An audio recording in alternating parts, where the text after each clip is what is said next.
بسم الله الرحمن الرحيم. الحمد لله رب العالمين، والصلاة والسلام على خير خلقه محمد وعلى آله وأصحابه أجمعين. أما بعد، لهر څه مخکې غواړم د چین ولسي جمهوریت له بهرنیو چارو وزارت او د شیزانګ تبت محلي حکومت له مسؤلینو د زړه له تله مننه وکړم چې موږ ته یې د سیمې په دې مهم پلیټ فارم کې د ګډون بلنه راکړه.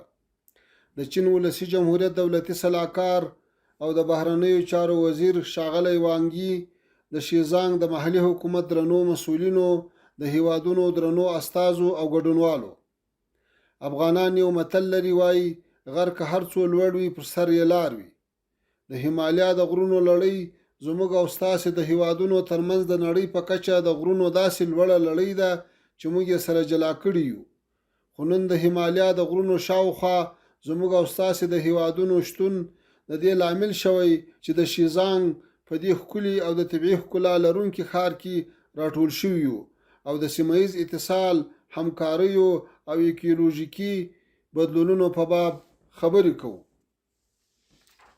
درنو حاضرینو، زه د داسې یو هیواد په استازیتوب د ټرانس هیمالیا په دې فورم کې ګډون کوم چې نږدې نیمه پیړۍ له بهرنیو یرغلونو، جګړو، ورانیو او ویجاړیو سره لاس او ګریوانو او بالاخره له دې ناخوالو سرلوړی راووت او نن د امن زانګو ده.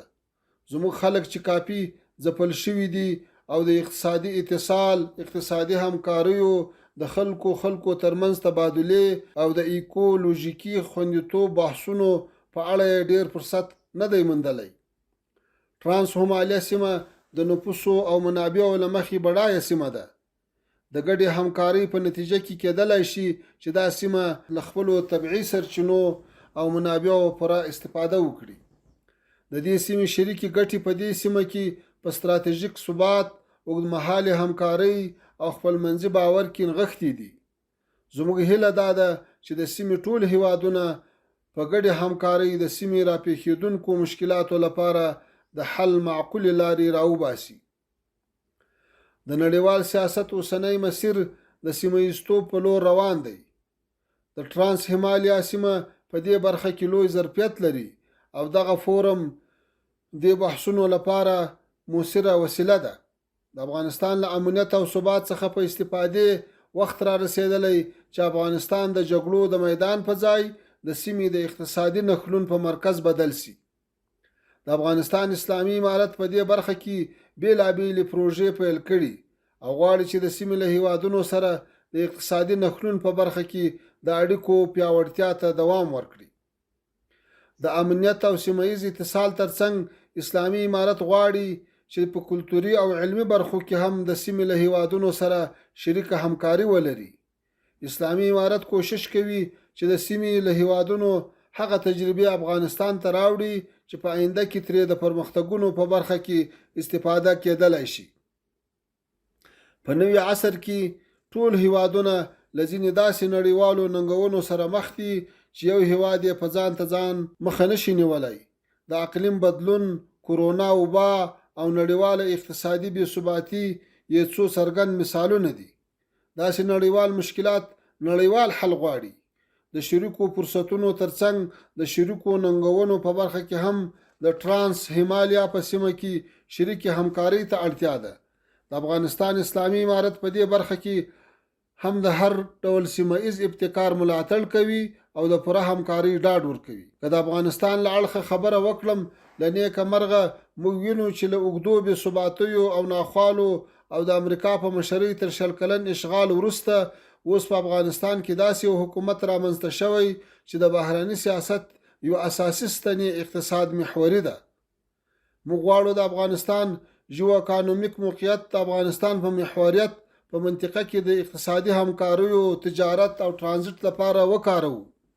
دا په حقیقت کې د افغانستان هغه ظرفیت دی چې د اوږدو جګړو او بې ثباتیو له امله ترې استفاده ونه شوه. په تېرو 2 کلونو کې چې په افغانستان کې نوی حکومت حاکم دی، موږ وتوانېدو چې د سیمه ییز اتصال، د افغانستان له لارې د انرژۍ د لیږد، تجارت او ترانزیت په برخو کې کوټلي ګامونه پورته کړو. له لسیزو جګړو وروسته اوس لومړی ځل دی چې د افغانستان له لارې د مرکزی اسیا او جنوبي اسیا ترمنځ تجارت په عادي ډول روان دی. نه یوازې دا چې سوداګري عادي روانه ده، بلکې د 2021 کال د اګست له 15مې وړاندې وخت سره په مقایسه اوس د افغانستان له لارې د مرکزی اسیا او جنوبي اسیا ترمنځ تجارت او ترانزیت څو برابره زیات شوی دی. د مرکزی اسیا اکثرو هیوادونو سره مخي اقتصادي اړیکې ټینګې کړې دي. په منطقه کې د اقتصادي همکاریو د لا چټکتیا لپاره په پام کې ده چې د ازبکستان سرخان دریا د افغانستان د شمال بلخ په استقامت د ټرانس افغان 640 کیلومتره ریل پټلۍ له لارې له پیښور سره ونښلول شي. د دې سترې پروژې ابتدایي سروې شوې ده، مسیر یې نهایي شوی دی. هیله مند یو چې د تمویل ستونزه یې هم اواره شي او د جوړولو کار یې په نږدې راتلونکي کې پیل شي. د ټرانس افغان د ریل پټلۍ پر جوړولو 4.9 میلیارډ ډالر لګښت راځي چې پخوا یې نړیوال بانک او آسیایي بانک د تمویل ژمنه کړې وه. زه وړاندیز کوم چې د چین ولسي جمهوریت چې د منطقې یو ستر هیواد دی او د ریل پټلۍ په جوړولو کې کافي تجربه هم لري، په دې برخه کې پانګونه وکړي. همداراز د ترکمنستان، افغانستان، پاکستان او هند ترمنځ د ټاپي د غازو نلیکه بله داسې پروژه ده چې له لسیزو وروسته یې اوس د تطبیق شرایط برابر شوي دي. په تیرو 2 کلونو کې موږ له اړوندو لوریو سره د پروژې پر ټولو مسایلو مذاکرات کړي دي او په مخ پورې اړوند ټول مسایل حل دي. هیله من یو چې پاتې ستونزې هم اوارې شي او د افغانستان په خاوره کې د ټاپي د نلیکې د کیندلو کار پیل شي. درنو حاضرینو، د دې ترڅنګ چې چین زموږ ګاونډی دی او ډیرو برخو کې مشترکې ګټې لرو، په ورته وخت کې چین د افغانستان یو ښه تجارتي شریک دی او زموږ واردات تر بل هر هیواد له چین څخه زیات دي. موږ له پخوا څخه د چین د ولسمشر جلالت مآب شي جین پینګ د کمربند او لارې د ابتکار ملاتړ کړی و. په مشخص ډول مو د چین پاکستان د اقتصادي کوریډور حمایت کړی او خپل چمتوالی مو ښودلی چې د دغې مهمې پروژې برخه شو. موږ ته مهمه ده چې چین سره د تجارت او ترانزیت د لا ښه والي لپاره افغانستان او چین وصل شي. که څه هم اوس د افغان سوداګرو مالونه د دریم هیواد له لارې چین ته ځي او یا هم له چین څخه راځي، د افغانستان حکومت لیواله دی چې د چین په توافق او همکارۍ پر واخان کوریډور باندې کار وشي او د هیمالیا د غرونو لړۍ زموږ او د چین ترمنځ د جلاوالي نښه نه بلکې د اتصال مثال شي او افغانستان او چین مخامخ له یو بل سره ونښلي. دا به نه یوازې د 2 اړخیز تجارت لپاره لنډه او ارزانه لاره رامنځته کړي، بلکې د افغانستان له لارې په ګټه اخیستو چین له ایران سره او همداسې منځني ختیځ سره په لنډه او ارزانه لار وصل کېدای شي. افغانستان په سیمه کې د هر هغه اقدام هرکلی کوي چې زموږ او ستاسې په مشترکه سیمه کې د اقتصادي اتصال او همکاریو لامل کیږي او په منطقه کې د اقتصادي ښېرازۍ، امنیت او ثبات سره مرسته کوي. درنو حاضرینو، افغانستان د پردیو یرغلونو او لاسوهنو په نتیجه کې د اوږدې بې ثباتۍ د ناخوالو ترڅنګ اوس د اقلیم د بدلون او ایکولوژیکي بدلونونو څخه هم په ژور ډول متضرر هیواد دی. په 2022 میلادي کال کې د ملګرو ملتونو سرمنشي د اقلیم د بدلون د کنوانسیون د غړو هیوادونو په 20مه ناسته کې وویل چې افغانستان د اقلیمي تغیراتو په نتیجه کې د نړۍ 6م تر ټولو متضرره هیواد دی. وروستۍ سروېګانې ښیي چې زموږ د هیواد په ګڼو برخو کې خصوصا په لویدیځ او جنوبي لویدیځ برخو کې شدیده وچکالي راغلې ده. د تودوخې درجه د ځمکې د بل هر ځای په څیر په افغانستان کې زیاته شوې ده. واورې ورېدو کې د تیرو کلونو په پرتله 30% کمښت راغلی دی.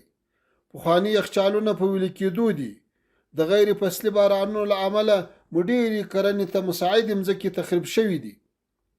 په همدې ډول د دې اقلیمي بدلونونو په نتیجه کې ډېر حیوانات له منځه تللي او انساني ژوند یې سخت متاثره کړی او تر 21 میلیونه پورې زموږ خلک چې زموږ قریب نیم نفوس تشکیلوي د څښاک صحي اوبو له کمښت سره مخ دی. د اوږدو کلونو بې ثباتي او مسؤل حکومت د نشتون له امله زموږ د ځنګلونو فیصدي له 3 څخه 1.5 ته راکمه شوې ده.